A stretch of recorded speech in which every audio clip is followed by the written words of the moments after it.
What is mindset reset? Stick around.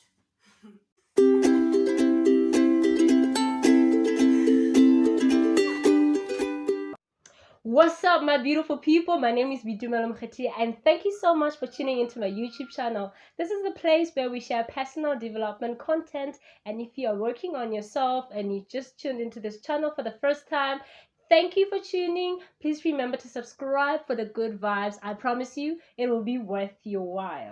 Today we're talking about mindset reset. What? Mindset reset. You know that button at the back of your calculator where if you don't know what the heck you've been doing with your calculator, you just press it, and then your calculator is reset back to the normal screen? Yes, that button. Apparently they found that we also have it. Other people have it right here. Like just a few people have it right here. Well, that information is not scientifically proven. Forget it. Let me give you another example. You know, in your phone we call it factory reset. That is where you clear out all the data in your phone just to clear it out and give it a fresh start. So we're talking about mindset reset here. Now with our devices, we know that if you want to clear out your data, then you can just create some backup storage for the important stuff that you have. So now we're going to find out if our minds have some backup storage. As human beings, our minds are divided into two sections. That is your conscious mind and your subconscious mind. In reality, your subconscious mind is more dominant than your conscious mind. I will tell you how. Since you were young, there are actions that you've been repeatedly doing. These actions become routines and they become habits, and they are stored in your subconscious mind, such that today you can do something without really thinking about it. Why? Because you are acting on autopilot. These actions are automated. Now, with that thought in mind, I want you to think about this. Your thoughts are connected to your actions. So if you think about something long enough, it is going to be translated into an action. So that means that your actions are a physical manifestation of your thoughts. Your mind is so powerful such that, let's say maybe you think about the day, the happiest day of your life, which was the day when you graduated. When you think about that day, the emotions that you had that day, the happiness, the excitement that you were feeling that day, it actually comes back into your mind, and the minute it comes back, you tend to be happy. Your face lightens up, your heart starts to relax, your lungs, like there's a physical reaction to it. The same way that there's a physical reaction when you are happy, when you're thinking about a happy event, the same thing happens when you think about that day when you were so furious you wanted to eat someone. The minute you think about that thought that made you so angry, it actually translates into your physical reaction. Then your heart starts to pump hard, and then you start to get angry. You start to feel the same feelings that you were feeling that day. Why am I telling you this? Now, it might have happened that when you were younger, you were told that you are beautiful, you are smart, you deserve great things. But it might have also happened that when you were young, you were told that you are not worthy, that you are not beautiful enough, that you are going to turn out just like the rest of your family members. So when you contemplate long enough on these bad things that you were told, they make up a part of your belief system. And this is so bad because even you'll find that even now when you are older, they come back to bite you. They come back to haunt you because you might try so hard to be positive, but you'll find that most of the time there's negative chatter in your mind, and you tell yourself that you are not worthy, you're not beautiful, you're not deserving. So most of these things are habits. They are things that we got used to. They are actions and they are negative mindsets. But the good thing is that they can be broken. Habits can be changed. So there are those habits that are easier to be changed than others. Like with other habits, you can just change your routine, and it is going to take time, but it will soon be changed. But other things, like especially when it comes to your mindset, it might happen that you will need to talk to someone you trust, your family member, a friend that you trust, or maybe you might need to seek clinical advice. Now, a disclaimer.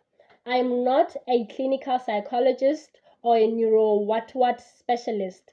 I just believe that we should share information and help each other. And I would really advise that you do research for yourself so that you understand this concept a bit more.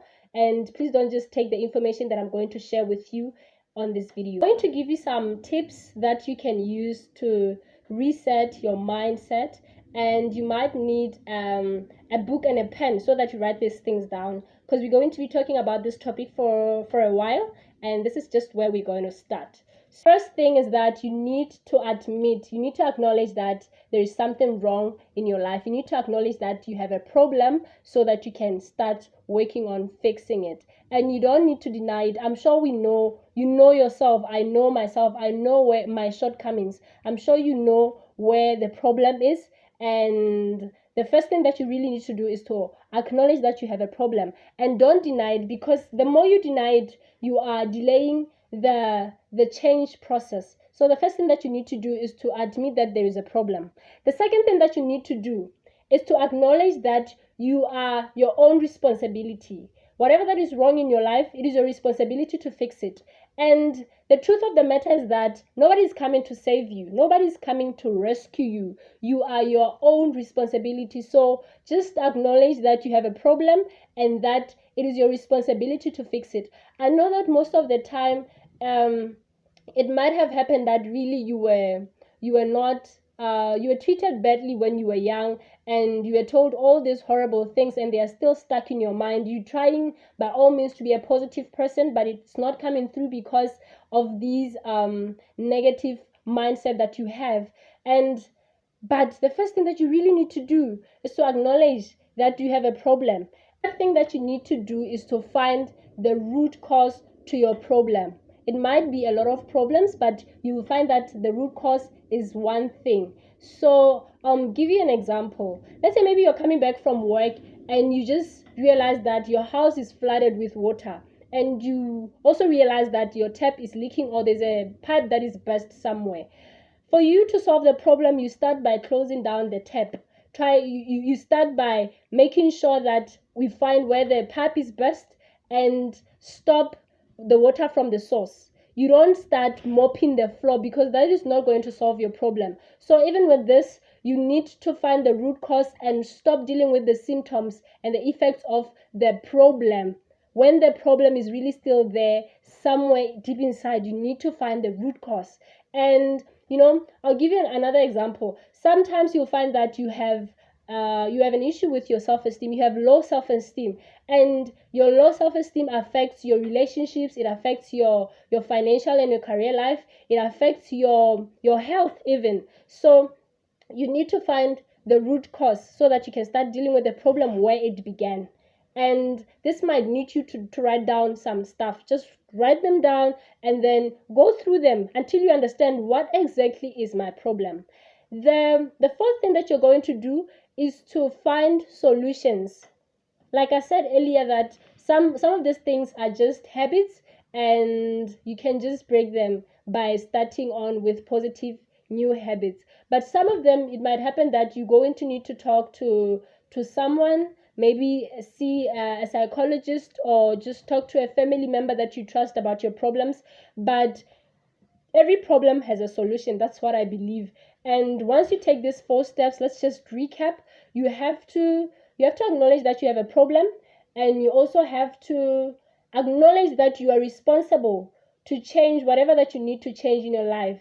And also, you need to find the root cause of your problems, and then you have to find the solutions to your problems. I really need you to work with me on this one. Just go through the steps and try to find out what is it that is wrong with me. I'm sure by now, while you're still watching this video, you already know what is wrong, and you already know what is it that you want to change in your life. And just be truthful with yourself. This is for your own good. Just be truthful. Ask yourself these questions and try to answer them. And we are going to continue with this conversation in the next video. And yeah, please like and subscribe. But mostly for today, please share this video with a friend or a family member who might find this information helpful. Thank you so much for watching. Keep going after the life that you want. I'll be right here cheering and praying for you. I love you so much. Mwah. See you in my next video.